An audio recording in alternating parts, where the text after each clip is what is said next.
This is Chief Honey Bear on Sunday, September 5th, 2021 with Steve Lilly, and he's telling me about remote neural monitoring, how it works.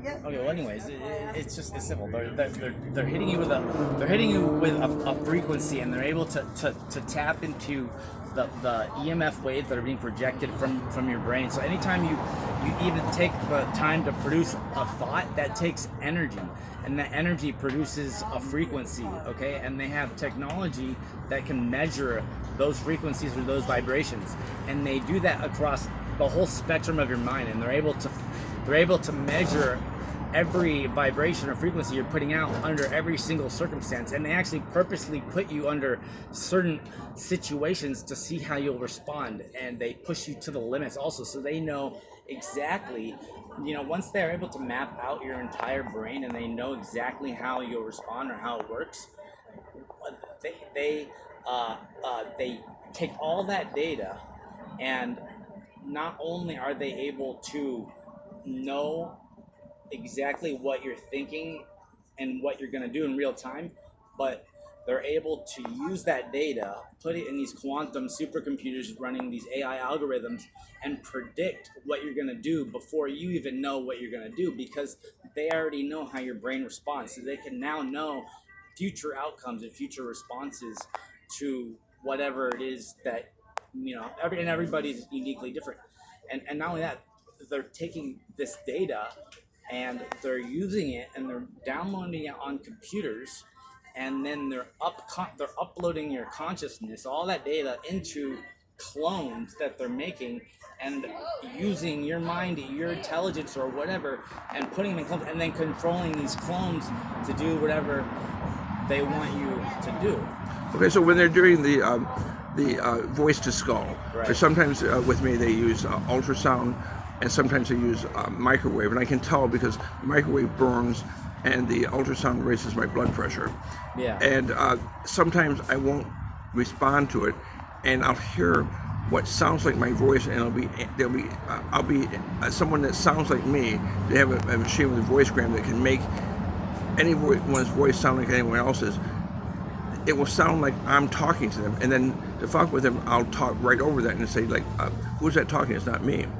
But Yeah, like the B2K, or like it was originally called the Voice of God technology, Yeah. and the military developed it to use as a weapon. And an example of it was when they were at war, they wanted, I think it's a specific example, but if not, it doesn't really matter.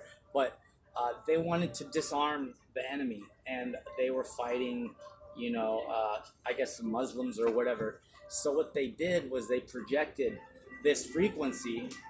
What it does is, when they project this frequency into your head, it vibrates your inner eardrums, and then it produces the sound or the voices that they're sending from a computer, and only you can hear it inside your head. So what they did was they projected this frequency, this Voice of God technology, into the heads of the enemy, and pretended to be Allah, and told them if they do not surrender, Allah would kill them. So they surrendered their guns, and then the military took over, because they tricked them into thinking they were hearing Allah. But really, it was the United States military using this Voice of God technology, and they're using it for all kinds of nefarious purposes now. I mean, there's all kinds of shit you can do, and they're manipulating and confusing all kinds of people. And when people are like, "Oh, you're schizophrenic" or whatever, I don't even think schizophrenia exists, to be honest. I think the medical industry just did not know how to explain this phenomenon, so they created a disease, called it schizophrenia, and now they're giving people medicine, psych meds, for a disease that doesn't exist. It's actually technology, so it's not going to do anything. Okay, so actually these psychiatrists are diagnosing people improperly, because they don't have all the education and information to properly diagnose someone. in the 1970s, they were advertising. I got one in the porn magazines, like Penthouse. It was called the Bone Phone, and it was like a double entendre. But it was actually a stereo that would fit around your neck, and it would vibrate your bones up to your eardrum, and only you could hear the music. And they make a similar device right now that vibrates your bones. And before that, they needed a transceiver. Like what they did was when I was in sixth grade in Killeen, Texas, at Darnell Army Hospital at Fort Hood. They put several transceivers, and one was behind my left eye. They pretended they were going to lobotomize me, and they screwed it in. Dr. James Watts, he's a major, and his son, Captain James Winston Watts Jr., and they put one on top of my skull and one in my right ear and one in my left clavicle, and they're all out now. But at that point, the technology required them to have these transceivers, similar to what you have in the phone. You don't need that anymore. Yeah, no, you don't need that anymore. They're able to do everything completely wireless without any chips or anything. We're just able to do it using frequencies, and not only that, like you have to think. Okay, you're a target. I'm a target. This is what I figured out, and this is how I got into the position I'm in. You know, if I'm being targeted and I got all these people doing shit to me, you know, like the police officers and the fire department and random people, and then there's flying helicopters over my head, and all the resources they use, all the people they use, all the organizations, institutions that are involved, like the intelligence agencies and everybody that's monitoring and listening. It's a lot of money. It's a lot of people. So you have to think, if they're spending that much money and they got that many people to target you, what is it about you or me that's so valuable that they have to do all that to me? Why would, if I'm just another person or a nobody, there's got to be a big reason they're doing that. And the reason us targets are targets is because they know something about us that we don't. They know that we have powers and abilities that if we ever realized that we had them or figured out how to use them, then we would be more powerful and a complete enemy and extremely dangerous to the power structure and the powers that be. So when you realize that, and you realize that all these cops, all these people are doing this shit to you, a light bulb goes off. You're like, holy shit, I'm the one with the power. I'm the one with the control. I'm the one with all the money that's being spent on me. So if that's so, that means I should be able to exercise power over them. And what happened with me was I was getting targeted. They were setting me up. I was going in and out of jail. They put me in mental institutions against my will. Like twice I went to the hospital, like completely against my will, and then tried to force psych meds and shit on me. I went, you know, they made me go to rehab, all kinds of shit. And then when that power struggle shifted, and I realized that, it was like a snap of a finger, and it was all the power all of a sudden was in my lap. And when I realized that, and then they realized that, I realized that, it was a completely different game. And what happened was I took over the organizations, the institutions involved in my targeting, and I now use them for me to do whatever I want. Okay, so you're talking about the FBI? I'm talking the FBI, the CIA, the NSA, DHS, law enforcement, first responder, like the fire department. So what, you were doing IT for the FBI? What's that? IT, or what were you doing for FBI? I wasn't doing anything for them. Okay. I mean, I was just doing what I do, and they are getting information off of me. And now I've reached a level that, you know, I'm not trying to say I'm like better or anything anymore. I just this is the what I went through and what I figured out, and by doing that, I've reached a level where now I'm more valuable alive than dead, and all the intelligence agencies and the law enforcement are under my control, in my reality, in my world. I can't go and control everything for everyone and you know, enforce certain policies. You know, I have influence on that, but I have complete control over the law enforcement, over all that, everything around me. So they can't do anything to me. And actually, I've now, because of what I do, it's so dangerous. You know, I designed a way that I want my entire you know, they're gonna listen and do all that shit to me anyways, so I designed a whole way how I want the entire security, surveillance, and everything done around me, so that I'm completely protected, so I can go out and call out, any satanic or high profile Illuminati member or someone, anyone, and I'm not gonna wind up dead by the CIA the next day.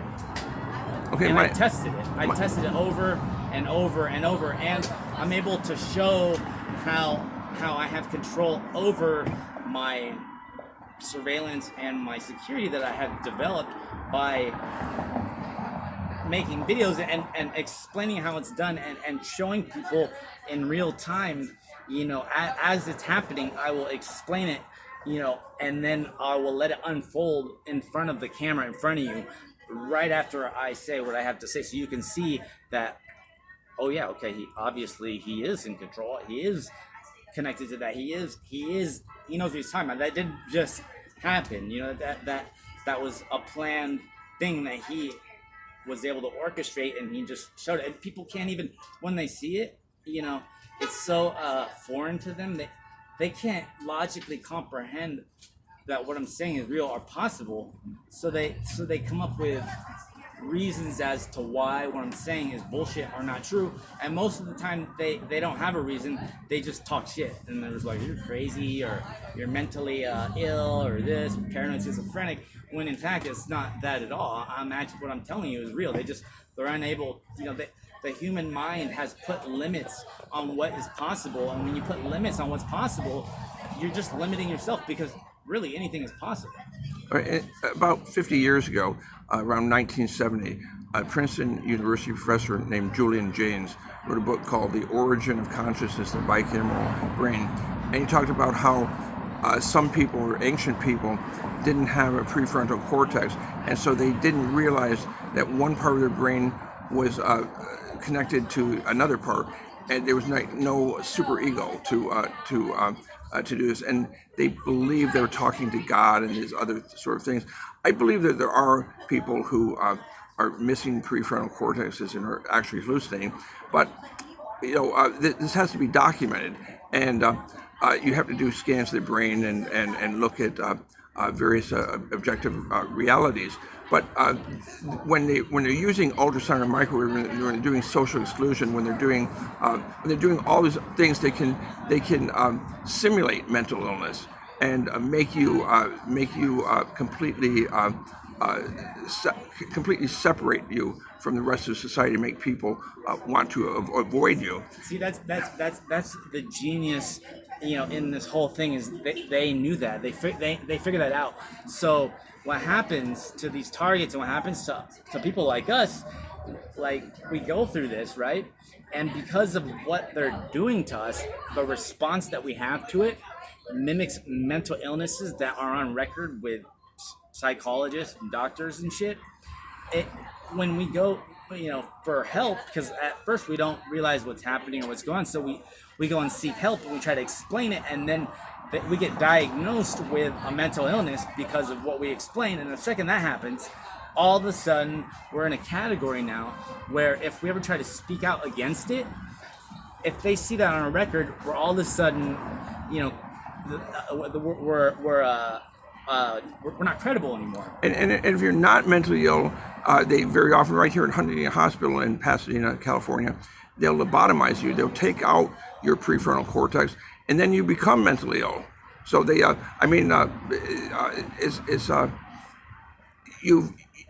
it's a self-fulfilling prophecy. They say you're mentally ill, and they do it to you. See, the